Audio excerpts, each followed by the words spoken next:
Para hablar más de este tema ya nos acompaña la abogada Silvia Buendía de la Red Diversidad. Buenos días y gracias. Silvia, escuchamos en ese reportaje que decías, vamos a bombar la función judicial. Yo a mí me preocupa, porque yo he sido un poco defensora de la reforma de toda la función judicial en el Ecuador, y a bombar los juzgados. Pero a ver, dinos ahora sí en serio, ¿qué significa en buena onda? Tienes toda la razón, y en buena hora que estoy viéndome. Tú sabes que yo hasta me olvido de lo que digo a veces cuando estoy hablando demasiado coloquialmente, sí. Hemos dicho, vamos a bombar el sistema de justicia con este tipo de protecciones y acciones y herramientas constitucionales, porque si nos vulneran los derechos tenemos que reclamar. ¿A qué me refiero? No me refiero que voy a bombardearlo ni ponerle una bomba, cuidado, el asunto terrorismo es preocupante. ¿Quién sabe? ¿Quién sabe? No, lo que te quiero decir es lo siguiente. Este ya es el momento en el que la gente ha tomado conciencia de sus derechos y va a reclamarlos. Y los va a reclamar si no se los da el registro civil por la vía judicial. Entonces la Administración de Justicia se va a ver seguramente pronto en una situación de que ya no va a ser uno ni dos, sino cientos de personas. Entonces se trata de como que el espacio donde la gente tiene que responder una convocatoria será al final de este proceso los juzgados. Significa que la justicia, la función judicial del Ecuador, va a tener que resolver esta polémica que coincide con el deseo del presidente Correa. Si al presidente Correa no le gusta el matrimonio igualitario, entonces las resoluciones del registro civil casualmente van a coincidir con ese deseo. Bueno, eso es lo que vamos a tener que poner a prueba al sistema. Y también vamos a tener que poner a prueba a la sociedad. Porque en este momento lo que se está generando es algo muy positivo, que era nuestra primera meta como Red Diversidad Ecuatoriana, que es, a ver, este es un tema del que no se ha hablado sino desde la incomodidad. Si tú lo ves un poco al presidente Correa cuando habló en la sabatina, él está incómodo, no es un tema que le guste tratar. A la gente no le gusta tratar este tema, no le ha gustado tradicionalmente. Bueno, entonces vamos a cambiar un poquito la dinámica y vamos a hacer que esto se hable todos los días. ¿Para incomodar a la gente que se incomoda? Y para enseñarles que no es necesario incomodarse, que esto es algo que se tiene que hablar, y mientras tú más hablas las cosas, menos te incomodas porque es más natural, es más común. ¿Qué le pasa a la gente que se incomoda? ¿Qué le pasa a la gente? ¿No sabe, no conoce, tiene miedo? Mira, en el Ecuador la sociedad tiene una homofobia, padecemos una homofobia estructural. Es decir, son temas que no nos gustan, que son delicados y que sobre todo nos parece que están mal y no sabemos por qué están mal. Simplemente alguien nos dijo alguna vez cuando éramos muy pequeños que eso estaba mal. Así lo mamamos, así crecimos, así lo interiorizamos y así lo expresamos también exteriormente. Entonces, cuando tú comienzas a razonar con alguien, y me ha pasado a mí todo el tiempo, cuando estoy en estas entrevistas, digo, a ver, ¿por qué está mal? Cuéntame, pero somos iguales, tenemos una constitución que nos dice que somos iguales, que tenemos los mismos derechos. Entonces, conversemos y eventualmente en el 95% de los casos, a través de una dialéctica razonada y razonable, con el interlocutor yo llego a acuerdos mínimos y termino diciéndome, ¿sabes qué? Yo no estaba de acuerdo contigo, pero tiene sentido, somos iguales. Y una de las cosas que puede dar sentido o punto final a esta incomodidad o a la libertad que tiene la gente a sentirse incómoda, porque así como hay gente, y a mí me gusta sentirme cómoda aquí conversando contigo y vieras tú lo incómoda que me siento a veces conversando con otra gente. Y eso que contigo mantengo algunas diferencias ideológicas y nos respetamos mucho por eso, pero una de las formas de poner un punto final a las diferentes opiniones es lo que tienes en la mano, en la Constitución. Y el tema jurídico es importante para que la gente que nos acompaña en esta conversación sepa exactamente por qué ustedes como activistas aseguran que el matrimonio igualitario no es inconstitucional y no es ilegal. A ver, hablando en sencillo, porque a mí el abogado que habla difícil, a mí me molesta. Pues. Así que abogada y abogada vamos a hablar en términos sencillísimos. Traduzcamos. En fácil. Tenemos una Constitución que tiene 444 artículos, ¿no? Correcto. En estos 444 artículos, la mayor parte de los artículos hablan y te dan una idea de que el mensaje de esta Carta Magna es la igualdad, el no discrimen, la inclusión en la diferencia y sobre todo en la diversidad. Tenemos apenas 2 artículos que te hacen un discrimen evidente, que es el artículo 68, que habla que cuando tú vas a adoptar, no puedes adoptar si estás unido, de hecho, 2 personas del mismo sexo, y cuando en el artículo 67, en el segundo párrafo, hablas de que, y defines el matrimonio como una unión de hombre y mujer. El resto del articulado constitucional y sus principios fundamentales, sus cláusulas pétreas, te hablan de igualdad formal y material, de inclusión en la diversidad, y de que nadie te puede discriminar por ningún motivo. Y el artículo 11.2 te dice específicamente, no puedes ser discriminado ni por tu orientación sexual, ni por tu identidad de género. Entonces la ley es la que está discriminando. Mira, yo vamos a ser vanguardistas en el derecho y vamos a utilizarlo de la manera correcta. Hay un artículo que es el 427 que te dice en la Constitución, no puedes interpretar la Constitución por un artículo ni por dos. Tienes que hacer una interpretación sistémica, es decir, la Constitución en su integralidad. ¿Qué es lo que te dice en su integralidad la Constitución? Que no puedes discriminar a nadie. Entonces, donde manda la mayor parte de los artículos y el espíritu de las cláusulas fundamentales, no puede hacerse, no ha de ser que un segundo párrafo de un artículo te rompa la coherencia. Recordemos entonces a la gente que nos acompaña en este diálogo, lo que, sin salirnos en este ámbito jurídico y hablándolo fácil, en derecho, ¿qué es el matrimonio entonces? A ver, en derecho, abogada, ¿qué es el matrimonio? En derecho, el matrimonio nace del derecho romano. Pero es un contrato, sí. Es un contrato civil. Al final del día es un contrato civil que nace del derecho romano. Y que tiene como objetivo auxiliarse mutuamente y vivir juntos. Y procrear según el artículo 81 de nuestro Código Civil. Pero, si yo con mi marido no quiero procrear nunca y me quiero ir al registro civil a casar, el funcionario no va a decir, a ver, ¿usted va a tener hijos? Porque si usted, lo siento mucho, abogada, artículo 81, si usted no se compromete a hacerse un examen de fertilidad, usted y su marido, conteo de esperma, por favor, a ver si ustedes además tienen la iniciativa y el deseo de tener hijos, no los puedo casar. Yo conozco parejas que no han tenido hijos nunca, por esterilidad inclusive, o porque se casaron después de los 60 años, por ejemplo. Y esos matrimonios no son nulos. Y también conozco, perdóname, parejas que no se auxilian mutuamente y otras que no viven juntas. Entonces, no confundamos definición con requisitos. Pero con el buen sentido, el objeto de ese contrato es eso. 3. Sí. Vivir juntos, procrear auxiliarse mutuamente. Y bueno, el tema de la procreación pudiéramos dejarlo a efectos de que por razones biológicas no se pueda satisfacer ese objeto. Pero básicamente hay dos. Auxiliarse mutuamente y vivir juntos. Un contrato civil. Porque entonces personas del mismo sexo no pudieran celebrar ese contrato. Por ningún motivo. Y además tenemos una Constitución que nos dice que no puede ser discriminado ni por sexo, ni por orientación sexual, ni por identidad de género. ¿Y el registro civil qué argumento legal tiene para eso? Para entender que esto es un contrato donde dos personas quieren vivir juntas, auxiliarse mutuamente. Y procrear, porque te voy a contar algo. La buena noticia es que las personas LGBTI también podemos procrear, pues. Tenemos el equipo completo. Mañana puedan cargar un bebé, cualquiera lo puede hacer. No es necesario la adopción, como a veces dicen, es que quieren adoptar. No, señor. También queremos procrear, sí se puede. Ya, pero antes de pasar a ese tema, que lo hablamos en el segundo bloque, porque hay tanto que hablar sobre este tema, es legalmente, ¿cuál es el argumento del registro civil? Legalmente lo que nos ha dicho hasta este momento el registro civil es, no cumplen con los requisitos del artículo 67 y no cumplen de la Constitución y no cumplen con el artículo 81, los requisitos del artículo 81 del Código Civil. Pero abogada, tú sabes, artículo 67 de la Constitución no trae requisitos para matrimonio, trae una definición. Y lo mismo es el caso del artículo 81. Es en el artículo 90, a partir del 90, que el Código Civil dice requisitos, y los requisitos son, bueno, ser mayor de edad, no tener vínculo matrimonial anterior, etcétera, etcétera, etcétera. ¿Crees entonces que hay suficientes argumentos constitucionales y legales para que el matrimonio civil entre personas del mismo sexo sea viable? Viable y constitucional.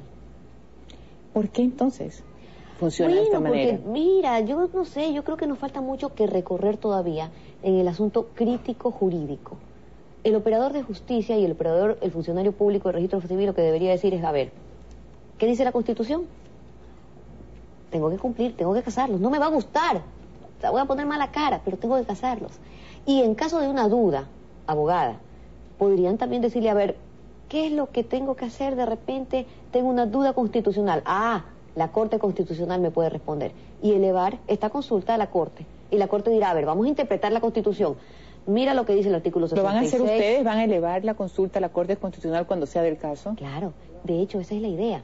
Porque si el operador... que ya los vocales o los jueces del Tribunal Constitucional ya saben en la papa caliente que les va a caer. Abogada, de nuevo, y esto es sencillísimo. Si mañana o pasado el registro civil de Guayaquil me dice, y sería una maravilla y un milagro laico que lo hiciera, pueden casarse estos chicos, ellos se casan, pero Pamela y Gaby no, porque solamente sirve para su caso específico.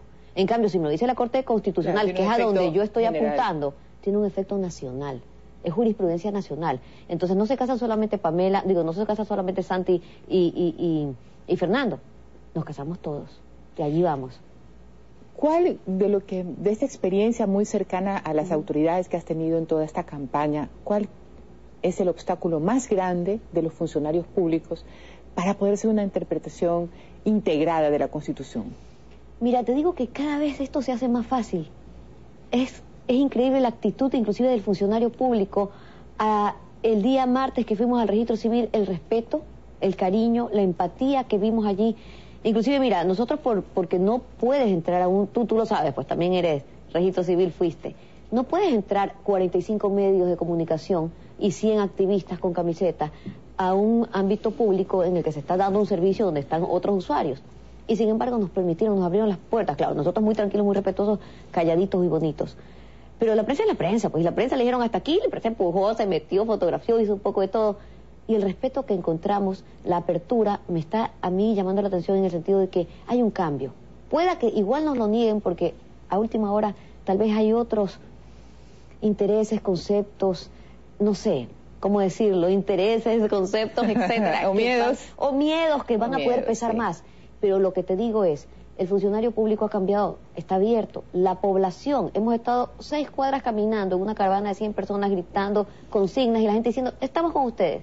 Chévere. Me interesa seguir compartiendo contigo lo que le pasa a la gente, lo que piensa la población y los temores y los obstáculos del funcionario público. Y es esa violencia en la sociedad, esa manera de pensar, ese pensamiento, ese odio, pero sobre todo el miedo. El miedo a aceptar a quien es distinto, a lo que nos dijeron que era normal. Porque me encanta esa palabra, lo anormal, como que fuera anormal. ¿Cómo crees que la sociedad está viviendo ese proceso? En primer lugar, ¿está consciente de eso? Cada vez más. Y por eso te digo, eso es lo hermoso de esta campaña, que le estamos abriendo la mente a la gente. Esto es tan normal que yo no he conversado hasta ahora con una sola persona que no tenga un hermano, un nieto, un sobrino, un vecino, un mejor amigo, o alguien de su barrio o compañero de trabajo que no sea parte del colectivo LGBTI. Todos lo tenemos. Y a veces lo somos. Entonces, es algo cercano, es algo totalmente cotidiano. No nos ha gustado hablar de esto, pero tenemos que hacerlo porque nos está pasando. Y esta apertura hace que la sociedad diga, sí, no, ¿por qué no? ¿Por qué no tienen derecho? ¿Por qué no pueden casarse? ¿Por qué no pueden ser familia? ¿Por qué no? Y es interesante.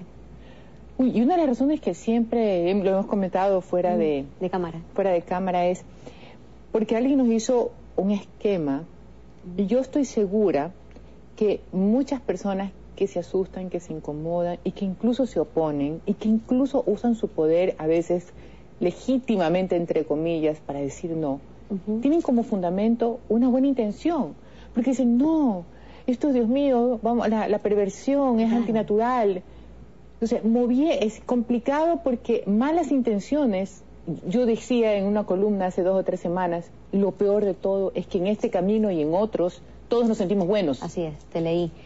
Y es importante, por ejemplo, que generadores de opinión como tú, María Josefa, no solamente me den este espacio a mí para hablar, sino que tú también desde tu pedazo, tu trinchera del Expreso. No, yo he sido clara en mi postura. Porque además tú eres una mujer profundamente católica, teológicamente católica, absolutamente creyente, intachablemente creyente. Y que tú como católica digas, a ver, aquí no hay contradicciones en absoluto con lo que es una fe y lo que es un derecho dentro de un ordenamiento civil. Eso es lo importante, porque en todo caso la sociedad ecuatoriana vive en un estado laico. Hace 100 años estamos en un estado laico, no es ayer, hace tiempo. Lo que pasa es que el ser humano tiene todavía como una trenza entre lo jurídico, entre la costumbre. Es una trenza, porque es una trenza, ¿verdad? Es una trenza.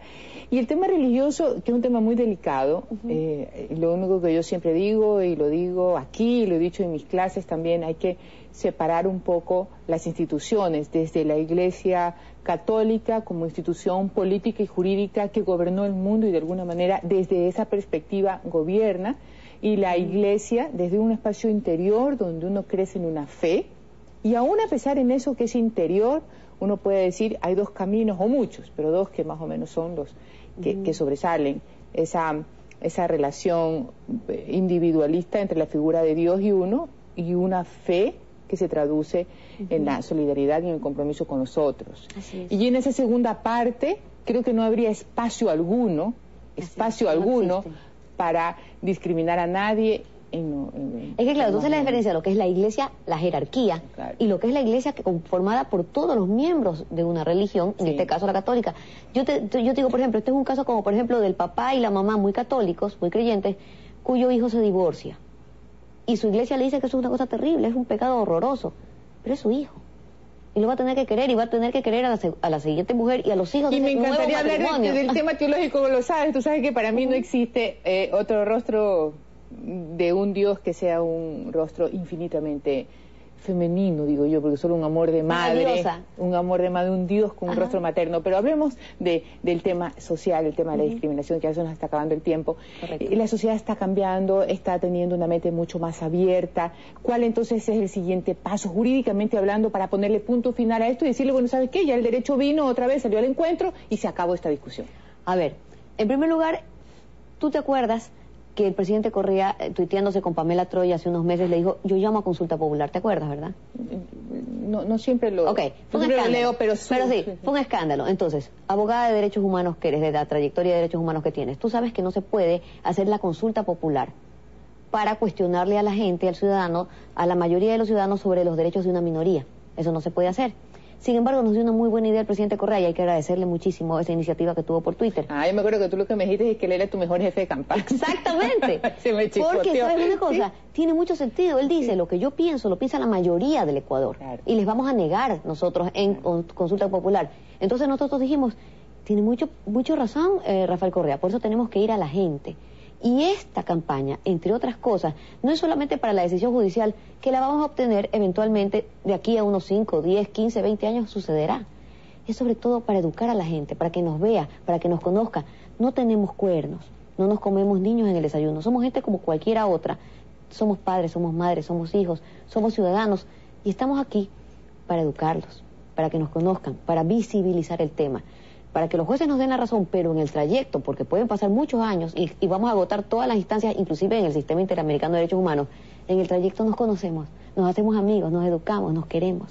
Y nos reconocemos, y eso es importante, porque si este tema realmente hubiera llegado a un punto final pacífico, si todos de alguna manera hubiéramos podido entender más rápido de lo que estamos entendiendo, que todos los seres humanos nacemos iguales en dos cosas, en dignidad y en derechos. Pueden no creer en Dios, puedo yo creer en Dios, puede ser melexista, yo barcelonista, pero dos cosas las tenemos clarísimas, la igualdad y la dignidad. Y que somos hermanas. Sobre todo eso. Que lo descubramos es un milagro de los que tú calificarás laico y yo lo calificaré providencial. Perfecto.